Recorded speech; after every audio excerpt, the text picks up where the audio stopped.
നമുക്ക് വസ്ത്രം ഉണ്ടായാലും വസ്ത്രം ഇല്ലെങ്കിലും വസ്ത്രം മുഴുവൻ ധരിച്ചവരെ ബലാത്സംഗം ചെയ്യുമ്പോൾ എന്തു ചെയ്യും നമ്മൾ? പട്ടാളമൊക്കെ കയറി ഒരു രാജ്യം മുഴുവനും ഉള്ള കൊള്ളയടിക്കുകയും ബലാത്സംഗം ചെയ്യുകയും ചെയ്യും. ആ സമയത്ത് ഏത് വസ്ത്രത്തിൻ്റെ കാര്യമാണ് പറയുന്നത്? ഇത് മുഴുവൻ മര്യാദകളായിട്ട് പെരുമാറുന്നതിനുള്ള ന്യായം മാത്രം. പഴഞ്ചൻ കോടതികളാണ്. അങ്ങനെയാണ് മനസ്സിലായത്. പഴഞ്ചൻ കോടതികളാണ്. അവിടെ ഇരിക്കുന്ന നിയമങ്ങളെന്ന് പറയുന്നത് ബ്രിട്ടീഷുകാരുടെ കാലത്തുണ്ടായതാണ്. 80% നിയമങ്ങളും ഇന്നും ബ്രിട്ടീഷുകാരുടെ കാലത്തുണ്ടായതാണ്. ജനാധിപത്യപരമായ ഒരു സമീപനവും ഇല്ല. അതുകൊണ്ട് ആ നിലവാരത്തിലുള്ള ഒരു സാധനവും ഇല്ലാത്ത ലോകത്താണ് നമ്മളിപ്പോൾ. അനുവദിക്കാത്ത സമൂഹത്തിനകത്ത് പ്രണയം എന്ന് പറയുന്നത് പെരയ്ക്കകത്തിരുന്നുകൊണ്ട് കത്തെഴുതിയിട്ടുള്ള പ്രണയങ്ങളേ ഉള്ളൂ. അതുകൊണ്ടാണ് അത് പ്യുവറായത്. ആളുകൾ തമ്മിൽ ഒന്നിച്ചിരിക്കുകയും അടുപ്പത്തോടെ പെരുമാറുകയും ചെയ്താൽ അവർ തമ്മിൽ ഇഷ്ടങ്ങളും പ്രകടിപ്പിക്കും. അതൊന്നും കാണിക്കാതെ കവിതയും കഥയ്ക്കകത്തോടെ എഴുതിക്കൊണ്ടിരുന്ന സാധനത്തിനെയാണ് പ്രണയം എന്ന് പറഞ്ഞുകൊണ്ടിരിക്കുന്നത്. നിങ്ങൾ ഒരു കാര്യം കണ്ടാൽ നിങ്ങൾക്ക് അർഹതപ്പെട്ടതല്ല എന്നറിയാമെങ്കിൽ നിങ്ങൾ ചെയ്യില്ല. അത്രയും ലളിതമാത്. കുമാരനാശൻ കവിതയ്ക്കകത്ത് എഴുതിയിരിക്കുന്നത് ശരീരനിബദ്ധമല്ല എൻ്റെ പ്രണയം. കാരണം നമ്മളിങ്ങനെ ശരീരവും അടുക്കാൻ സമ്മതിക്കത്തില്ല. പൂവനം മുഴുവനും ഞാൻ ഈ ഡെസ്കിൻ്റെ പുറകിലായി. ഇപ്പം എനിക്ക് കാശുണ്ട്, സകലതുമുണ്ട്, പക്ഷെ ജീവിക്കാൻ എനിക്ക് ആരോഗ്യമില്ല. അതുകൊണ്ട് തന്നെ അങ്ങനത്തെ ഒരു ജീവിതത്തിലേക്ക് പോകരുതെന്ന് തീരുമാനിക്കുന്ന ഒരു സ്ഥലം എനിക്കുണ്ടായി. ഇതിന്റെ മുമ്പിൽ നിന്ന് മാത്രം വർക്ക് ചെയ്ത് ജീവിക്കാൻ മറന്നു പോകുന്നത് ഇപ്പോഴത്തെ ജനറേഷനിൽ അങ്ങനെ കുറെ പേരുണ്ടെന്ന് തോന്നുന്നല്ലേ? ജോലിയുടെ ഭാരം കൊണ്ട് മാത്രം ജീവിച്ച് തീർക്കുന്നവർ വെറുതെ ജീവിക്കുകയാണ്, അവർ ആസ്വദിക്കുന്നില്ല. അല്ല, അവരെ ആസ്വദിക്കാൻ അനുവദിക്കാത്തതുകൊണ്ടാണ്. നമ്മളെ ഉപയോഗിച്ച് മറ്റുള്ളവർക്ക് ജീവിക്കാൻ വേണ്ടിയാണ് നമ്മളെ രൂപപ്പെടുന്നത്. ഹാർവിയോറ, the exclusive collection of adenium plants. ഇനി നിങ്ങളുടെ വീടിന്റെ അകത്തളങ്ങളിൽ ഹാർവിയോറ adenium plants പുഷ്പിച്ചു നിൽക്കും. വെബ്സൈറ്റ് വഴി ഓർഡർ ചെയ്ത് കഴിഞ്ഞാൽ ഇന്ത്യയിൽ എവിടെയും ഫ്രഷ് ആയി ഞങ്ങൾ adenium plant നിങ്ങളുടെ വീട്ടിൽ എത്തിച്ചു തരും. കൂടുതൽ വിവരങ്ങൾക്കായി ഹാർവിയോറ വെബ്സൈറ്റ് സന്ദർശിക്കുക. Hello, welcome to milestone makers presents. അങ്ങനെ പറ. ജീവിച്ചിരിക്കുന്നതിലും അപ്പുറം സന്തോഷമായി തരുന്നത് മറ്റൊന്നുമില്ല. ഈ ഡയലോഗ് കേൾക്കുമ്പോഴേ നിങ്ങൾക്ക് ഊഹിക്കാൻ പറ്റും ആരാണെന്ന് എൻ്റെ കൂടെ ഉള്ളതെന്ന്. ജീവിതം കൊണ്ട് അഡ്രസ്സ് ഉണ്ടാക്കിയ വ്യക്തി, ജീവിതത്തെ പറ്റി കൃത്യമായി ബോധ്യമുള്ള ഒരാൾ. Let's welcome activist Maitreyan sir. Welcome to the show. ഞാൻ മൈത്രേയൻ എന്ന് തന്നെ വിളിക്കാൻ ശ്രമിക്കാം. നമുക്ക് അതിൽ നിന്ന് തന്നെ സ്റ്റാർട്ട് ചെയ്യാം. ബിക്കോസ് മൈത്രേയനെ വിളിക്കുമ്പോൾ എനിക്ക് തോന്നുന്നു മൈത്രേയനെ എല്ലാവർക്കും അറിയാവുന്നതുകൊണ്ട് അത് ഓക്കെ ആയിരിക്കും കുറേ പേർക്ക്. ബട്ട് സ്റ്റിൽ ഇപ്പോഴും ആളുകൾ ഇൻ്റർവ്യൂസിൽ ആങ്കേഴ്സ് വരുന്ന ഗസ്റ്റിനെ പേരെടുത്ത് വിളിക്കുമ്പോൾ താഴെ കോമൻസ് വരാറുണ്ട്.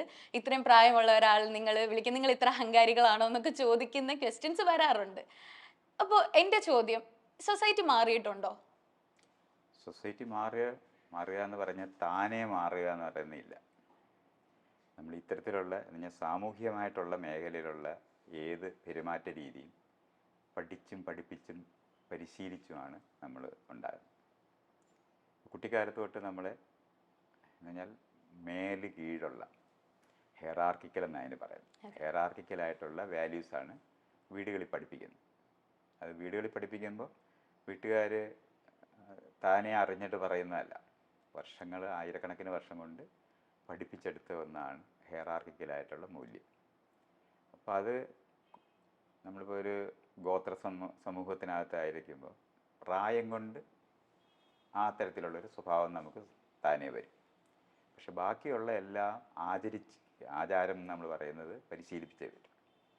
അങ്ങനെ ആചരിച്ച ജീവിതത്തിനകത്ത് എങ്ങനെ പെരുമാറണം എന്ന് കുട്ടിക്കാലം തൊട്ട് പഠിപ്പിച്ചുണ്ടാക്കുന്ന ഒരാൾ അയാളുടെ എഴുത്തുകൊണ്ട് നമ്മളെ സ്വാധീനിച്ചെന്ന് പറയാനൊക്കെ ആണെങ്കിൽ റസൽ സ്വാധീനിച്ചിട്ടുണ്ട്. G.K. ചെസ്റ്റർട്ടൺ എന്ന് പറഞ്ഞാൽ വളരെ അറിയപ്പെടുന്ന ആളൊന്നുമല്ല. ഞങ്ങൾക്ക് പഠിക്കാനുള്ള ലേഖനം എഴുതുന്ന ഒരാളായിരുന്നു. പക്ഷെ അയാളുടെ ഒരു ലേഖനം എന്ന് പറയുന്നത് അതിനകത്ത് ഏറ്റവും എന്നെ ബാധിച്ചു വരണമെന്ന് പറഞ്ഞാൽ ഈ 35 വർഷം ഞാനൊരു ഡെസ്കിൻ്റെ പുറകിലിരുന്ന് പെട്ടുപോയി. എൻ്റെ യൗവനം മുഴുവൻ അവൻ്റെ പുറകിലായിപ്പോയി. ഇപ്പോൾ എനിക്ക് ജീവിക്കണമെന്ന് ആലോചിക്കുന്ന സമയത്ത് എനിക്ക് പ്രായമായിപ്പോയി എന്നൊക്കെ പറഞ്ഞിട്ട് അപ്പം ഞാനിങ്ങനെ ഇതിങ്ങനെ ഇത്തരത്തിലൊരു ജോലിക്ക് വീണാൽ നമ്മുടെ കാര്യം പോക്കാണ്. അപ്പോൾ ഈ ഓഫീസുകളിൽ ജോലി ചെയ്യുന്ന അതുപോലെ അല്ല ജീവിക്കേണ്ടതെന്ന് അങ്ങ് തീരുമാനിച്ചു. അതൊരു തീരുമാനമായിരുന്നു. അപ്പോൾ അത് അയാളുടെ വകയാണ്.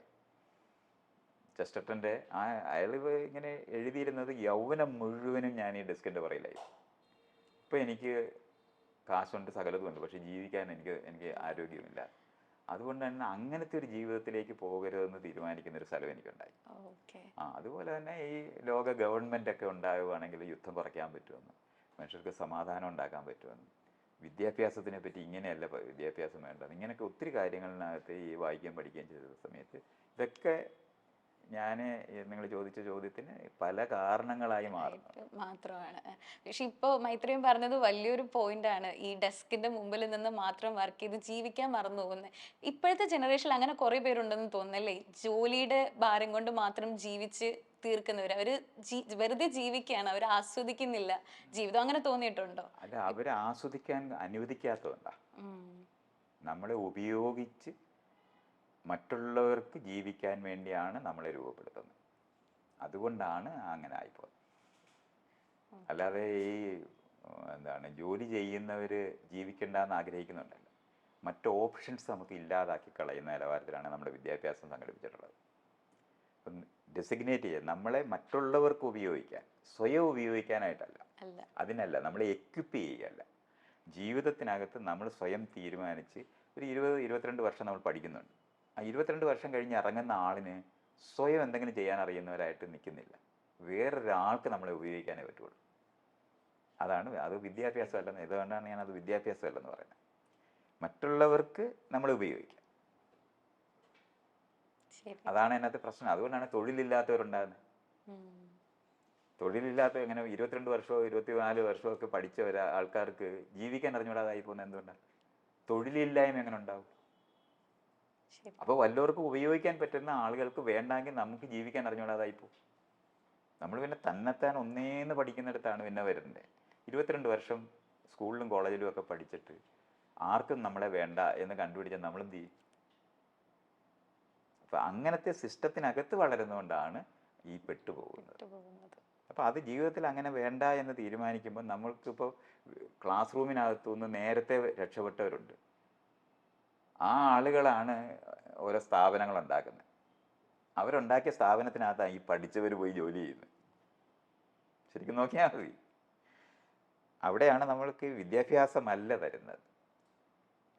നമ്മളിപ്പോൾ കിട്ടിക്കൊണ്ടിരിക്കുന്നതെന്ന് പറഞ്ഞാൽ തൊഴിലിന് വേണ്ടി പരിശീലിപ്പിക്കുക എന്നുള്ളതാണ്. അല്ല, ജീവിക്കാൻ നമ്മളെ സഹായിക്കുന്ന അറിവല്ല അത്. ആർക്കോ നമ്മളെ ഉപയോഗിക്കാനുള്ള അറിവ് തരുന്നത്. അതുകൊണ്ടാണ് ആ ആളുകൾ നമ്മളെ തിരഞ്ഞെടുക്കുന്നത്. അതുകൊണ്ടാണ് ഇൻ്റർവ്യൂ വരുന്നത്. ഇതുകൊണ്ടാണ് പരീക്ഷ എഴുതാൻ ബാധ്യത വരുന്നത്. പരീക്ഷയ്ക്ക് അതുകൊണ്ടാണ് കാണാതെ പഠിച്ചിട്ട് കുറച്ച് ഉത്തരങ്ങൾ കൃത്യമായാൽ നമ്മൾ രക്ഷപ്പെടുന്നത്. അല്ല, വിഷയം പഠിക്കുകയല്ല ചെയ്യുന്നത്. നമ്മൾ പരീക്ഷയ്ക്ക് വരാൻ സാധ്യതയുള്ള ചോദ്യങ്ങൾക്ക് ഉത്തരം പഠിക്കുന്നുള്ളൂ. നമ്മൾ ഒരിക്കലും വിഷയങ്ങൾ പഠിക്കുന്നില്ല എന്നുള്ളതാണ്. തെങ്ങ കയറാണെന്നുള്ള ഒരാളിന് ഇതുപോലെ പരീക്ഷയ്ക്ക് എഴുതി പാസ്സായിട്ട് കയറാൻ പറ്റുമോ? കാർ ഓടിക്കാൻ പറ്റുമോ? ഒന്നും പറ്റത്തില്ല. സർട്ടിഫിക്കറ്റ് എന്ന് പറയുന്നത് മറ്റുള്ളവരെ പറ്റിക്കാൻ മാത്രമേ അത് ഉപയോഗിക്കാൻ പറ്റൂ. അല്ലാതെ അതിനകത്ത് യാതൊരു പ്രയോജനമില്ല. നമ്മളൊരു പണി എടുക്കണമെന്നുണ്ടെങ്കിൽ ഒരു 6 മാസം തൊട്ട് 1 വർഷം പ്രൊബേഷൻ പീരീഡ് എന്ന് അവർ പറയും. അതിന് മാത്രം ആ സമയത്ത് കിട്ടുന്ന ട്രെയിനിങ് ആണ് നമ്മൾ യഥാർത്ഥ ജോലി ചെയ്യാൻ. ഇതിന് ഇത്രയും 22 വർഷം പഠിക്കേണ്ട ഒരു ആവശ്യമില്ല. ഇതൊക്കെ നമ്മൾ നോക്കിയാൽ മതി. നമുക്ക് അതിൻ്റെ ആവശ്യമേ ഇല്ല. എന്തിനാണ് നമ്മൾ ഈ ക്ലാസ് റൂമുകളിൽ ഇങ്ങനെ ഇരിക്കുന്നതെന്ന് ചോദിച്ചാൽ, ആർക്കോ നമ്മളെ ഉപയോഗിക്കാൻ വേണ്ടി ഒരുങ്ങുന്നവരാണ്. ആ ഒരുങ്ങിയിരിക്കുമ്പോൾ ആർക്കും വേണ്ടാന്നുണ്ടെങ്കിൽ കല്യാണത്തിന് ആരും വരാത്ത പോലെ തന്നെയാണ് ഇരിപ്പാണ്. അങ്ങനെയാണ് തൊഴിലില്ലാത്ത ആൾക്കാരുണ്ടാകുന്നത്. അപ്പം ഇതാണ് നമ്മൾ മനസ്സിലാക്കാനുള്ളത്. അത് വിദ്യാഭ്യാസമല്ല. അപ്പം ഇങ്ങനെയുള്ള മേഖലയിലുള്ള അന്വേഷണങ്ങളും കാര്യങ്ങളും കൊണ്ടാണ് ഞാനിപ്പോൾ ഈ പറയുന്ന കാര്യങ്ങളിൽ പറയുന്നിടത്തെത്തുന്നതും ജീവിക്കുന്ന സമയത്ത് മറ്റുള്ളവരെ പോലെ അല്ലാതെ ജീവിക്കുകയൊക്കെ ചെയ്തത് ഇത് ഇങ്ങനൊന്ന് ആരംഭിച്ചു പോയതുകൊണ്ടാണ്. അത് ആരെങ്കിലും ഇത് ഞാൻ ഈ പറയുന്ന കാര്യങ്ങൾ അനുഭവിക്കാത്തവരാരെങ്കിലും ഉണ്ടാകുമെന്ന് ഞാൻ വിചാരിക്കുന്നില്ല. ക്ലാസ് റൂമിൽ ഇരിക്കുന്ന സമയത്ത് ഞാൻ എന്തിനാണ് ഇത് പഠിക്കുന്നതെന്ന് ആലോചിക്കാത്ത ആരും കാണത്തില്ല. ശരിയാണ്. അതുകൊണ്ട് അങ്ങനെയില്ല. പക്ഷെ ഓപ്ഷൻ കൊടുത്തിട്ടില്ല. ജീവിതത്തിന് ഓപ്ഷൻ കൊടുക്കാതാണ് നമ്മളെ കൊണ്ട് അത് ചെയ്യിക്കുന്നത്. അപ്പോൾ അങ്ങനെ ചെയ്യിക്കുന്ന കാരണം കൊണ്ട് ശ്വാസം മുട്ടി നമുക്ക് ഒരു പ്രയോജനമില്ലാത്ത ആയിരക്കണക്കിന് കാര്യങ്ങൾ നമ്മൾ വെറുതെ പഠിക്കും. ഇപ്പം തന്നെ നമ്മൾ വെറുതെ നമ്മൾ 2 പേരും 9ാം ക്ലാസ് പഠിച്ചിട്ടുള്ളതല്ലേ. ഞാനിപ്പോൾ 9ാം ക്ലാസ് നിങ്ങൾ പഠിച്ച എന്തെങ്കിലും ഒന്ന് ഓർത്ത് പറയാൻ പറഞ്ഞാൽ നിങ്ങൾക്ക് ഓർക്കാൻ തന്നെ പറ്റത്തില്ല. അത്രയേ അപ്രത്യക്ഷമായി പോയത്. ശരിയാണ്. അങ്ങനെയാണ് നിൽക്കുന്നത്. അപ്പം ഈ നിൽക്കുന്നതല്ല വിദ്യാഭ്യാസം എന്നുള്ള തിരിച്ചറിവാണ് ഞാൻ ഈ പറയുന്നതിനൊക്കെ കാരണം. മനസ്സിലായി. ഞാൻ ഒരുപാട് കേട്ടിട്ടുണ്ട് പണ്ടത്തെ പ്രണയങ്ങളൊക്കെ ഭയങ്കര പ്യുവർ ആയിരുന്നു. ഇപ്പോഴത്തെ പ്രണയങ്ങൾക്ക് ഉദ്ദേശം വേറെ ആയിരിക്കും. ലസ്റ്റ് ആണ് എല്ലാവർക്കും ഉള്ളൂ, പ്രണയമില്ല. അങ്ങനെയാണോ? മൈത്രേയൻ 2 ജനറേഷനിലും കടന്നു പോയിട്ടുള്ള ഒരാളാണ്. അപ്പൊ ഞാൻ അതുകൊണ്ട് ചോദിക്കുന്നത്, അങ്ങനെയുണ്ടോ ശരിക്കും? പണ്ടത്തെ പ്രണയങ്ങളിലായിരുന്നു ലോകത്തൊരു പ്രണയം അങ്ങനെയില്ല. അങ്ങനെയില്ല? ഓക്കെ. ലൈംഗിക ബന്ധത്തിൽ ഏർപ്പെട്ട് കുട്ടികളെ ഉണ്ടാക്കുന്നതിൻ്റെ മുന്നോടിയായിട്ടുണ്ടാകുന്നത് മാത്രമാണ് പ്രണയം. പ്രണയം. ഇതുണ്ടാകാത്ത ഒരു എന്തെങ്കിലും വൈകല്യം, മാനസികമോ ശാരീരികമോ വൈകല്യം ഉള്ളവർക്ക് മാത്രമേ പ്രണയമൊക്കെ അനുഭവിക്കാതിരിക്കത്തുള്ളൂ. ബാക്കി മുഴുവൻ പേരും അനുഭവിക്കും. പക്ഷെ അത് അനുവദിച്ചിട്ടില്ലാത്ത സ്ഥലമാണ്. അനുവദിക്കാത്ത സമൂഹത്തിനകത്തെ പ്രണയം എന്ന് പറയുന്നത് പെരയ്ക്കകത്ത് ഇരുന്നുകൊണ്ട് കത്തെഴുതിയിട്ടുള്ള പ്രണയങ്ങളേ ഉള്ളൂ. അതുകൊണ്ടാണ് അത് പ്യുവറായത്. വേറെ അർത്ഥമൊന്നുമില്ല. ആളുകൾ തമ്മിൽ ഒന്നിച്ചിരിക്കുകയും അടുപ്പത്തോടെ പെരുമാറുകയും ചെയ്താൽ അവർ തമ്മിൽ ഇഷ്ടങ്ങൾ പ്രകടിപ്പിക്കും. അതൊന്നും കാണിക്കാതെ കവിതയും കഥയ്ക്കകത്തോടെ എഴുതിക്കൊണ്ടിരുന്ന സാധനത്തിനെയാണ് പ്രണയം എന്ന് പറഞ്ഞുകൊണ്ടിരിക്കുന്നത്. എന്ന് പറഞ്ഞാൽ ഫാൻറ്റസിക്കാണ് അവർ പ്രണയം എന്ന് പറയുന്നത്. അതല്ല പ്രണയം. പ്രണയം എന്ന് പറയുന്നത് 2 പേര് തിരഞ്ഞെടുക്കുന്ന സ്ഥലമാണ്. ഈ ആൾ എൻ്റെ ഇണയാകാനായിട്ട് യോഗ്യതയുണ്ടോ, യോഗ്യതയുള്ള ആളാണോ എന്ന് കണ്ടെത്തുന്നതാണ് പ്രണയം. അതിനെയാണ് നമ്മൾ ആധുനിക രീതിയിൽ ഡേറ്റിംഗ് എന്ന് പറയുന്നത്. അപ്പോൾ ആളുകളെ തിരഞ്ഞെടുക്കുന്നതാണ് അതിൻ്റെ കീ ആയിട്ടുള്ളത്. അവരെ പരിചയപ്പെടേണ്ടതുണ്ട്, അറിയേണ്ടതുണ്ട്. നമ്മുടെ തിരഞ്ഞെടുപ്പ് കൊള്ളാം. നമ്മൾ തുണി എടുക്കാൻ പോയാൽ നമ്മൾ തിരഞ്ഞു, പഴം മേടിക്കാൻ പോയാൽ കേടില്ലാത്തത് നോക്കിയെടുക്കും. നമ്മൾ മീനെ പിടിക്കാൻ ചീഞ്ഞു പോയതാണോ എന്ന് നോക്കും. തിരഞ്ഞെടുപ്പാണ് അതിൻ്റെ കീ. അറിയേണ്ടതുണ്ട്. അപ്പുറത്തിരിക്കുന്ന ആളിനെ അറിയാതെ പണ്ട് കാലത്ത് വല്ലവർക്കും ഉപയോഗിക്കാൻ വേണ്ടി ഉണ്ടാക്കിയത് കൊണ്ടാണ് പണ്ട് അതില്ലാതിരുന്നത്. അന്ന് സ്വപ്നം കാണാനേ പറ്റത്തുള്ളൂ. അതുകൊണ്ടാണ് അതിന് പ്യുവർ എന്ന് പറഞ്ഞുകൊണ്ടിരുന്നത്. സ്വപ്നത്തിലേ ഉള്ളൂ, അവരുടെ ജീവിതത്തിൽ അനുഭവിച്ചിട്ടില്ല. ഫാൻറ്റസിയാണ്. ഈ ഹിന്ദി സിനിമയ്ക്കകത്ത് പ്രണയം പോലെ. ഹിന്ദി സിനിമയ്ക്കകത്ത് കണ്ട ഇന്ത്യക്കാർ മുഴുവൻ പ്രണയിക്കുകയാണെന്ന് തോന്നുന്നു. വെടിവെച്ച് കൊല്ലും റോഡിലെങ്ങനെ ആരെങ്കിലും പ്രണയിക്കുകയാണെങ്കിൽ. തല്ലിക്കൊന്നും വെട്ടിക്കൊല്ലും. പക്ഷേ ഹിന്ദി സിനിമ കണ്ടാലോ ഇന്ത്യക്കാർ മുഴുവൻ ഡാൻസ് ചെയ്ത് പാട്ട് പാടിയിട്ട് അവിടെ പ്രണയിച്ചുകൊണ്ടിരിക്കുകയാണെന്ന് തോന്നത്തില്ലേ? ആ ഫാൻറ്റസിയിൽ ജീവിക്കുക എന്നുള്ളതായിരുന്നു മനുഷ്യർ ചെയ്തിരുന്നത്. അതിനെയാണ് അവർ റൊമാൻറ്റിക് എന്ന് വിളിച്ചിരുന്നത്. അതൊന്നും അല്ല റൊമാൻസ് എന്ന് പറഞ്ഞാൽ. മനുഷ്യർ തമ്മിൽ ഒന്നിച്ചിരുന്ന് രാത്രി നക്ഷത്രം കണ്ടും കാര്യം പറയുന്നതും യാത്ര ചെയ്യാൻ പോകുന്നതും പരസ്പരം ഇഷ്ടത്തോടെ പ്രണയത്തോടെ തൊടുകയും തലോടുകയും ഉമ്മ വയ്ക്കുകയൊക്കെ ചെയ്യുന്നതാണ് റൊമാൻറ്റിക് ആയ ലവ്. അല്ലാതെ ഇല്യൂഷനകത്ത് കഴിയുന്നതല്ല, ഫാൻറ്റസിയിൽ കഴിയുന്നതല്ല. അങ്ങനെ ആക്കി അവർ വെച്ചത് എന്തുകൊണ്ടാണ്? അവരുടെ തീരുമാനം ഒരിക്കലും അനുവദിക്കാതിരിക്കുന്ന മനുഷ്യരുടെ സ്വപ്നങ്ങളെ പറ്റി മാത്രമാണ്. അതുകൊണ്ടാണ് കുമാരനാശൻ കവിതയ്ക്കകത്ത് എഴുതിയിരിക്കുന്നത് ശരീരനിബദ്ധമല്ല എൻ്റെ പ്രണയം. കാരണം നമ്മളിങ്ങനെ ശരീരവും അടുക്കാൻ സമ്മതിക്കത്തില്ല. അതുകൊണ്ടാണ്. അപ്പം ഇത് ശുദ്ധമായ പ്രണയമാണെന്ന് പറയുന്നത് അവരൊരു ഇല്യൂഷനിൽ കഴിയുക എന്നുള്ളത് മാത്രമാണ്. കവിതയും കഥയും കൂടി വന്ന ഒരു കത്തെഴുതി ബുക്കിനകത്ത് വെച്ച് അങ്ങോട്ടും ഇങ്ങോട്ടും കൊടുക്കുന്നതൊക്കെയാണ്. ഭിത്തിക്കൊക്കെ എഴുതി വെക്കുക എന്ന് പറയുന്നതാണ്. ഇതൊന്നുമല്ല പ്രണയം. പരസ്പരം അറിയേണ്ടതുണ്ട്. തിരഞ്ഞെടുപ്പാണ്. ഈ ആള് എനിക്ക് യോജിക്കുന്ന ആളാണോ എന്ന് കണ്ടെത്തുന്ന പ്രോസസ്സിനെയാണ് പ്രണയം. അത് നമ്മുടെ നാട്ടിൽ വളരെ കുറച്ചേ സംഭവിക്കുന്നുള്ളൂ. അത് തെറ്റാണെന്ന് വിചാരിക്കുന്ന പഴഞ്ചൻ കാളവണ്ടി ഓടിക്കുന്ന വിദ്വാന്മാരാണ് ലോകത്തുള്ളത്. വീട്ടുകാർ മുഴുവൻ കാളവണ്ടിക്കാരാ. കാറ് കണ്ടാൽ പേടിക്കും, അപകടം വരുമെന്നാ പറയുന്നത്. അതൊരു ഇഷ്ടം കൊണ്ട് പേടി കൊണ്ടായിരിക്കും. അവരുടെ പേടി മുഴുവൻ ഇതാണ്. അതാണ് പ്രശ്നം. അവരെ സംബന്ധിച്ചിടത്തോളം അവരുടെ അനുവാദമില്ലാതെ നടത്തുന്ന എല്ലാ കാര്യവും തെറ്റാണെന്ന് അവർ വിചാരിക്കും. അനുസരണ പഠിപ്പിക്കുന്ന ആൾക്കാരെ കൊണ്ടാണ് അവരത് ചെയ്യിക്കാൻ നോക്കുന്നത്. അതുകൊണ്ടാണ് നടക്കാത്തത്.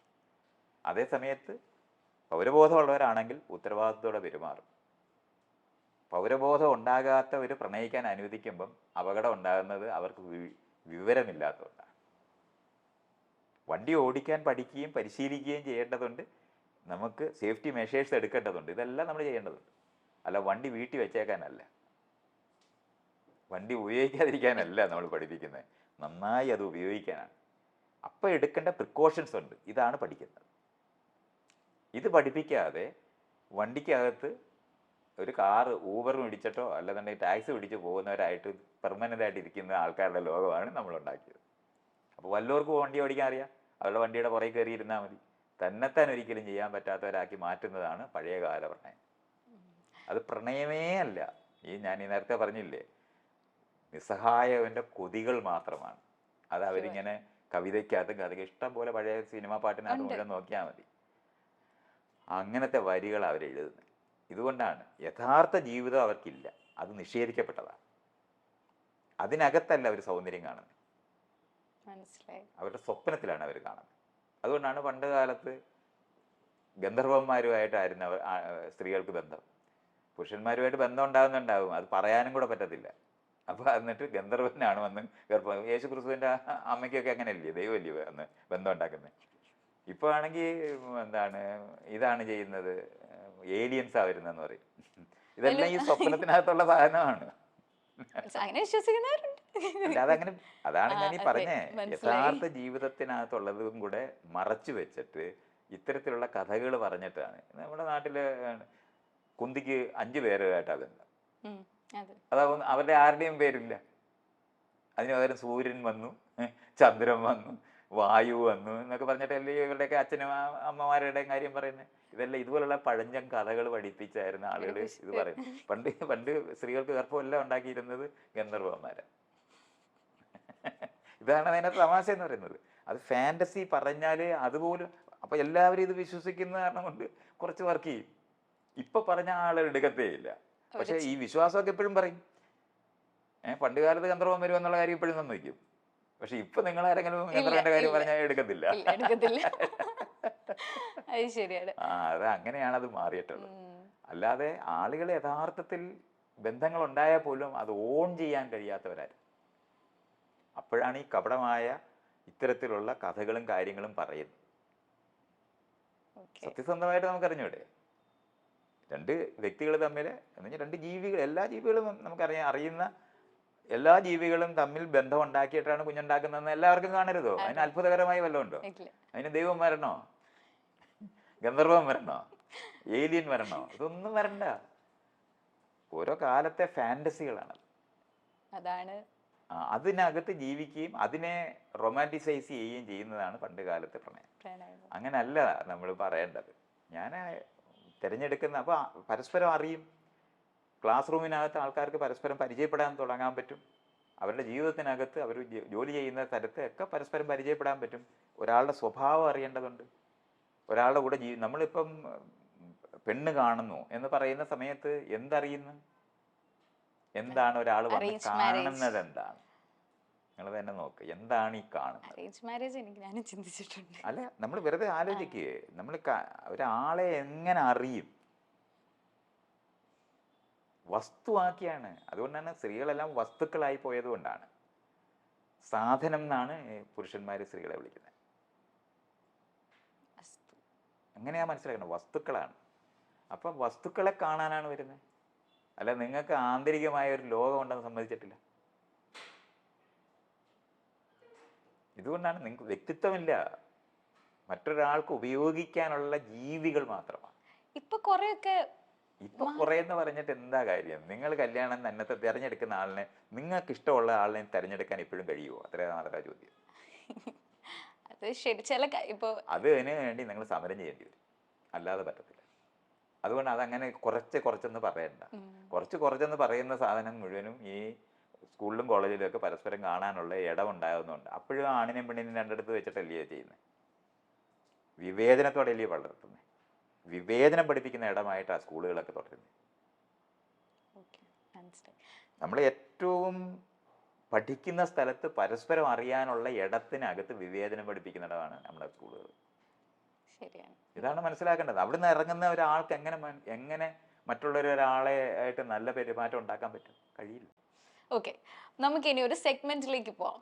ക്യൂ കാർഡ്സ് എന്നാണ് സെഗ്മെന്റിന്റെ പേര്. അപ്പൊ അതിൽ കുറച്ച് സംശയങ്ങളാണ്. അതിൽ താങ്കൾക്ക് പറയാനുള്ളത് എന്താണെന്നുള്ളതാണ് സെഗ്മെന്റ്. ഓക്കെ, അപ്പൊ ഇതിൽ കുറച്ച് ക്വസ്റ്റ്യൻസും സംശയങ്ങളൊക്കെയാണ്. അപ്പോൾ മൈത്രേയൻ എന്താണ് അതിനെപ്പറ്റി പറയാനുള്ളത്? ഓക്കെ, ഫസ്റ്റ് ക്വസ്റ്റ്യൻ, നല്ല വിദ്യാഭ്യാസമുള്ളവർ എന്തുകൊണ്ട് തെറ്റിൽ നിന്നും പിന്തിരിയുന്നില്ല? തെറ്റും ശരിയും പഠിപ്പിക്കുന്ന ഒരു വിദ്യാഭ്യാസം ഇതുവരെ ഉണ്ടായിട്ടില്ല. അതുകൊണ്ടാണ് നേരത്തെ ഞാൻ പറഞ്ഞില്ലേ, 2 തരത്തിലെ മൂല്യബോധത്തിലാണ്. തെറ്റും ശരിയും എന്താണെന്ന് പഴയ മൂല്യബോധത്തിനകത്ത് അനുസരിക്കുന്നതാണ് ശരി. പുതിയ മൂല്യബോധത്തിനകത്ത് തിരഞ്ഞെടുക്കാനുള്ള കഴിവാണ്. അപ്പോൾ ഇതിൻ്റെ കോൺഫ്ലിക്റ്റാണ് ഉണ്ടാകുന്നത്. അപ്പോൾ ജനാധിപത്യപരമായിട്ടുള്ള ആധുനിക സമൂഹത്തിൻ്റെ തെറ്റും ശരിയും പഠിപ്പിക്കപ്പെടുന്നില്ല എന്നുള്ളതുകൊണ്ടാണ്. വിവാഹം കഴിച്ചില്ലെങ്കിൽ എന്താണ് പ്രശ്നം? എന്തിനീ നിർബന്ധം? വിവാഹം കഴിക്കുക എന്ന് പറയുന്നത് മനുഷ്യരെ എന്ന് പറഞ്ഞാൽ ഉണ്ടാക്കാൻ, കുഞ്ഞുങ്ങളെ ഉണ്ടാക്കാനായിട്ട് ഓരോ ജീവിക്കും സ്വാഭാവികമായിട്ടുള്ള കഴിവാണ്. അതിനെ നിയന്ത്രിതമായി മറ്റുള്ളവർക്ക് ഉപയോഗിക്കാൻ പറ്റുന്നവരാക്കി മാറ്റുന്ന തരത്തിൽ വളർത്തുന്നതുകൊണ്ടാണ് വിവാഹം കഴിക്കാൻ നിർബന്ധിക്കുന്നത്. നിങ്ങൾക്ക് അല്ലാതെ നിങ്ങളുടെ തിരഞ്ഞെടുപ്പല്ല. നിങ്ങൾക്ക് വേണമെങ്കിലാകാം, വേണ്ടെങ്കിൽ വേണ്ട എന്ന് തീരുമാനിക്കാനുള്ള അവകാശമില്ലാത്തവരായതുകൊണ്ടാണ് എല്ലാവരെയും നിർബന്ധിച്ച് വിവാഹം കഴിപ്പിക്കുന്നത്. ഇത് എല്ലാവരും ചോദിക്കാൻ ആഗ്രഹിക്കുന്ന ക്വസ്റ്റ്യൻ, പ്രത്യേകിച്ച് ഈ പ്രായത്തിലുള്ളവർ. നമ്മുടെ വീട്ടിൽ കുറച്ച് നാൾ കഴിയുമ്പോൾ നമ്മൾ നിർബന്ധിക്കുമല്ലോ കല്യാണം കഴിക്കണമെന്ന് പറഞ്ഞിട്ട്. അടുത്ത തലമുറ ഉണ്ടാക്കുന്നതിന് വേണ്ടിയാണ് നമ്മളത് പറയുന്നത്. അടുത്ത തലമുറയെ നമുക്ക് വേണോ വേണ്ട എന്നുള്ളതല്ല, നിർബന്ധപൂർവ്വം നമ്മളത് ചെയ്യണമെന്ന് അറിയുന്നിടത്താണ്. കഴിവുള്ളവരും കഴിവില്ലാത്തവരും ഉണ്ടാകും. എല്ലാ ആൾക്കാർക്കും ഇണകളെ ഉണ്ടാകണമെന്ന് പോലും ഇല്ല. അങ്ങനെയൊക്കെയായിരുന്നു ജീവിതവും ഒക്കെ നിൽക്കുന്നത്. പക്ഷേ എല്ലാ ആൾക്കാരെയും കൊണ്ട് നിർബന്ധപൂർവ്വം കുട്ടികളെ വളർത്താനായിട്ട് ഇപ്പോൾ 800 കോടി ജനമുണ്ടെന്ന് അറിയണം. ഒരു വശത്തൂടെ നമുക്ക് കോണ്ടവും കണ്ടുപിടിച്ച് കുട്ടികളെ ഉണ്ടാകാതെ നോക്കണമെന്ന് പഠിപ്പിക്കുന്ന ഒരു വശം, എന്നിട്ട് എല്ലാവരും നിർബന്ധമായിട്ട് കുട്ടി. അപ്പം ഇത് ഈ രണ്ട് മൂല്യബോധമാണ്. രണ്ട് തരത്തിലുള്ള ജീവിത. പണ്ട് രാജാക്കന്മാർ കുട്ടിയെ ഉണ്ടാക്കിയാൽ 18 വയസ്സാകുമ്പം അവർ പട്ടാളത്തിൽ കൊണ്ടുപോകും. നമ്മുടെ കുട്ടിയല്ല, നമുക്ക് കാശ് പോലും തരാതെ നമ്മളെ കുട്ടിയെ വളർത്താനായിട്ട് നിർബന്ധിക്കുന്ന സ്ഥലമായിരുന്നു. അങ്ങനെ സമൂഹത്തിന് വേണ്ടിയാണ് നമ്മൾ ഉണ്ടാക്കുന്നതെന്ന് പഠിപ്പിക്കും. സമൂഹ ജീവിയാകാനായിട്ട് സമ്മതിക്കത്തുമില്ല. വല്ലവർക്കും ഉപയോഗിക്കുന്നവരായിട്ട് തുടരുന്ന ഒരു സ്ഥലവും അതിനകത്ത് നിൽപ്പുണ്ട്. അപ്പം സാമൂഹികമായിട്ട് നമ്മളെല്ലാവരും ആവശ്യമുള്ളവരാണെന്നുണ്ടെങ്കിൽ അവരൊക്കെ എല്ലാവർക്കും ഓരോന്ന് ചെയ്യാനുള്ള കഴിവുള്ളവരായിട്ട് മാറിയേനെ. അതുമില്ല. ഇതുകൊണ്ടാണ് ഉണ്ടാക്കുന്ന കുഞ്ഞ് ഇപ്പം എന്താണ് ബൈബിളിനകത്ത് അബ്രഹാം മകനെ കൊണ്ടുപോയി ബലിയർപ്പിക്കാൻ കൊണ്ടുവന്നില്ല, അന്നൊരു കേസും ഇല്ല. എന്തുകൊണ്ടാ? മുകളിലൊരു രാജാവില്ല.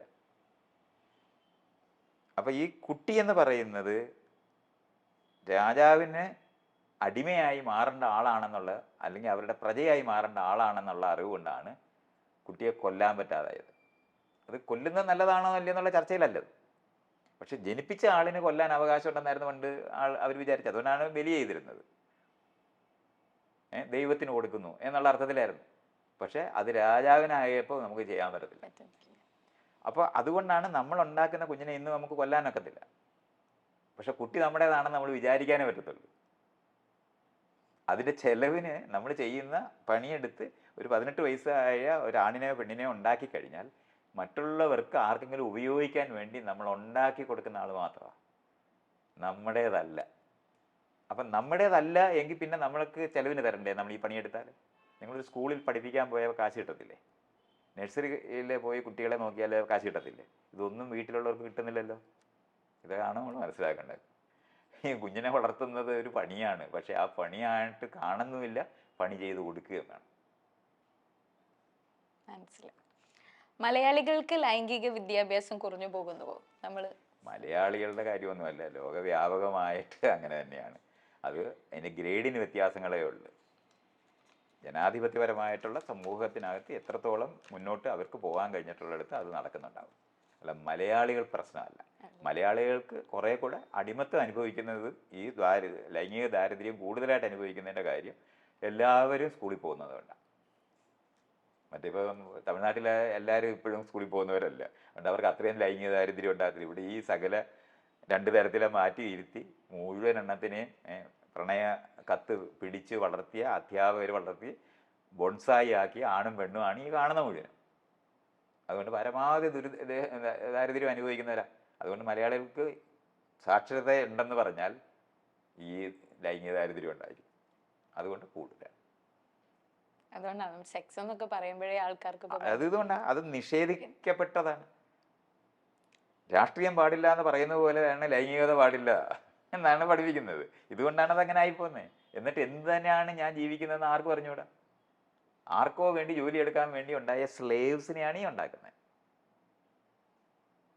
മാറി ചിന്തിക്കാൻ പോലും അനുവദിക്കത്തില്ല.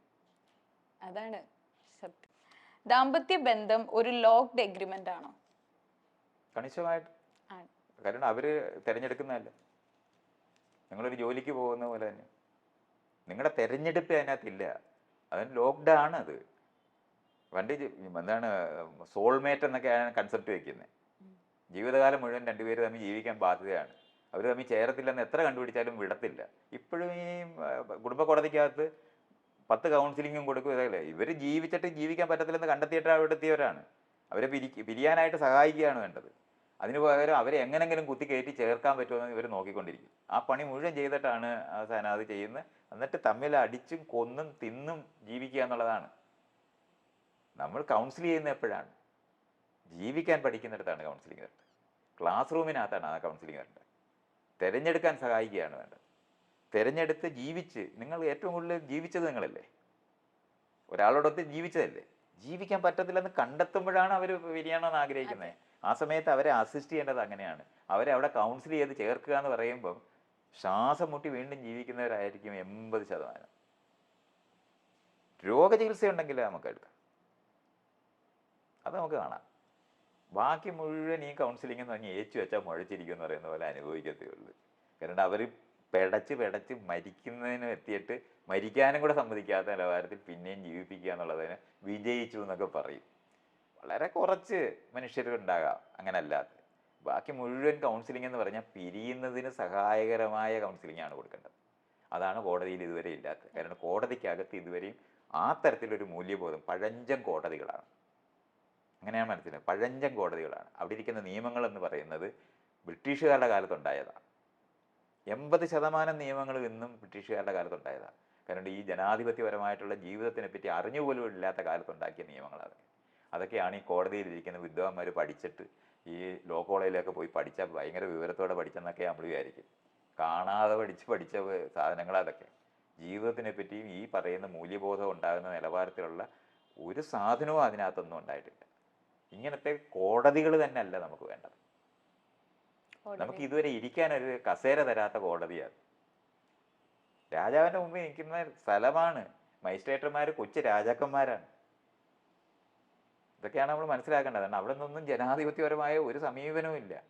അതുകൊണ്ട് ആ നിലവാരത്തിലുള്ള ഒരു സാധനവും ഇല്ലാത്ത ലോകത്താണ് നമ്മളിപ്പോഴും ഉള്ളത്. സ്ത്രീകളുടെ വസ്ത്രധാരണം മാത്രമാണോ പ്രശ്നം? അത് ഇങ്ങനെ അരി തിന്ന് മറ്റേ പണ്ട് വെള്ളം കലക്കി ാണ് ആടിനെ ചെന്നാ പിടിച്ചെന്ന് പറഞ്ഞൊരു കഥ പണ്ടേ പഠിപ്പിക്കുന്നതാണ്. വെള്ളം കലക്കുന്നത് താഴെ നിന്നാ, അത് നിൽക്കുന്നത് താഴെയാണ്, വെള്ളം താഴോട്ടല്ലേ ഒഴുകുന്നത്. അപ്പം മുകളിൽ ഇരിക്കുന്ന ചെന്നയാണ് പറയുന്നത് നീ വെള്ളം കലക്കിയിട്ടാ ഞാൻ നിന്നെ പിടിച്ചെന്ന് പറയുന്ന പോലെ ന്യായം പറയുന്നതാണ്. അത്രയേ ഉള്ളൂ, അല്ലാതെ വേറെ ഒന്നുമില്ല. നിങ്ങൾ ഏത് വസ്ത്രം ഇട്ടാൽ എന്താണ്? നിങ്ങൾ വസ്ത്രം ധരിക്കാതിരുന്നാൽ മര്യാദയ്ക്ക് പെരുമാറണ്ടേ? അപ്പോൾ പണ്ട് കാലത്ത് അപ്പോൾ ഈ കാട്ടിലെ വസ്ത്രമൊക്കെ കണ്ടുപിടിക്കാതിരിക്കുന്നതിന് മുമ്പ് മുഴുവൻ ബലാത്സംഗങ്ങളായിരിക്കുമല്ലോ. അങ്ങനെയാണോ? ഇപ്പോഴും അങ്ങനെ അതാണ് അത് വളരെ മര്യാദഘട്ട ഒരു പറച്ചിലാണ്. നിങ്ങളെ കാരണമല്ല, ഞാൻ നിങ്ങളുടെ അടുത്ത് മര്യാദയ്ക്ക് പെരുമാറേണ്ട എൻ്റെ പണിയാണ്, നിങ്ങൾ കാരണമല്ല. അത് പറയുന്നത് എന്തിനാണെന്ന് ചോദിച്ചാൽ, നിങ്ങളെ ഞാൻ ആക്രമിക്കും, എന്നെ പ്രലോഭിപ്പിക്കരുതെന്നാണ്. അയ്യോ, ഈ ആരുടെ ഇവൻ പ്രലോഭിപ്പിക്കാൻ? ഞാൻ ചോദിക്കട്ടെ, ഈ ഹോട്ടലിലെല്ലാം ഇഷ്ടംപോലെ ഭക്ഷണവും സാധനമൊക്കെ ഇരിക്കുമല്ലോ, ആൾക്കാർ അതെല്ലാം തല്ലിപ്പൊട്ടിച്ച് അങ്ങോട്ട് കയറുന്നുണ്ടോ? അതെന്താ? വിശക്കുന്ന നടനെ അവിടെ തല്ലിപ്പൊട്ടിച്ച് കയറി അങ്ങ് എടുക്കുമല്ലോ. സ്വർണ്ണക്കടയിൽ ഇപ്പോൾ താഴത്തെ കടയിൽ കയറിയിട്ട് എനിക്ക് സ്വർണ്ണക്കട എനിക്കിഷ്ടമാണ് അതുകൊണ്ട് ഞാൻ തല്ലിപ്പൊട്ടിച്ച് അങ്ങ് കയറി എടുക്കുമോ? ഒന്നും എടുക്കത്തില്ല, ഒന്നും ചെയ്യത്തില്ല. ഇത് മുഴുവൻ പറയുന്നത് എപ്പോഴാണ്? അവർക്ക് ചെയ്താൽ അതിനകത്ത് രക്ഷപ്പെട്ടു പോകാൻ പറ്റുമെന്ന് കാണുന്ന സമയത്ത് തന്നെയാണ് ആൾക്കാർ ചെയ്യുന്നത്. അതിന് അവിടെ നിൽക്കുന്ന ആൾക്കാരുടെ കാര്യം കൊണ്ടൊന്നുമല്ല, ഒരിക്കലും ചെയ്യത്തില്ല. അതെപ്പോഴും നമ്മൾ മനസ്സിലാക്കാനുള്ളത്. കള്ള് കുടിച്ചിട്ട് പോലീസ് സ്റ്റേഷനിൽ പോയി അടിക്കുന്നവരെ കണ്ടിട്ടുണ്ടോ? വീട്ടിൽ വന്നാൽ അടിക്കുന്നേ, അല്ലെങ്കിൽ അയലത്തുള്ള നമുക്ക് അടിക്കണമെന്ന് തോന്നുന്നതിനെ അടിച്ചിട്ടുള്ളൂ. അല്ലാതെ കള്ള് കുടിച്ചിട്ട് ഞാൻ അങ്ങ് അടിച്ചു പോയി എന്നൊക്കെ പറയത്തില്ല. കള്ള് നമ്മളിങ്ങനെ കുടിച്ചിട്ട് ഡാൻസ് ചെയ്തുകൊണ്ട് റോഡിൽ നിൽക്കുന്ന ആളുണ്ട്, പോലീസ് വണ്ടി വരുമ്പോൾ സകലത് പറയും. അതുവരെ ഒരു ഇതുമില്ല. ഇതുപോലുള്ള ന്യായങ്ങളത്. നിങ്ങൾ ഒരു കാര്യം കണ്ടാൽ നിങ്ങൾക്ക് അർഹതപ്പെട്ടതല്ല എന്നറിയാമെങ്കിൽ നിങ്ങൾ ചെയ്യില്ല. അത്രയും ലളിതമാണ് അത്. അതെ അല്ലാതെ നിങ്ങൾക്ക് വസ്ത്രം ഉണ്ടായാലും വസ്ത്രം ഇല്ലെങ്കിലും വസ്ത്രം മുഴുവൻ ധരിച്ചവരെ ബലാത്സംഗം ചെയ്യുമ്പോൾ എന്തു ചെയ്യും നമ്മൾ? ശരിയാണ്. ഈ പട്ടാളമൊക്കെ കയറി ഒരു രാജ്യം മുഴുവനും ഉള്ള കൊള്ളയടിക്കുകയും ബലാത്സംഗം ചെയ്യുകയും ചെയ്യും. ആ സമയത്ത് ഏത് വസ്ത്രത്തിൻ്റെ കാര്യമാണ് പറയുന്നത്? ഇത് മുഴുവൻ മര്യാദകേടായിട്ട് പെരുമാറുന്നതിനുള്ള ന്യായം മാത്രം.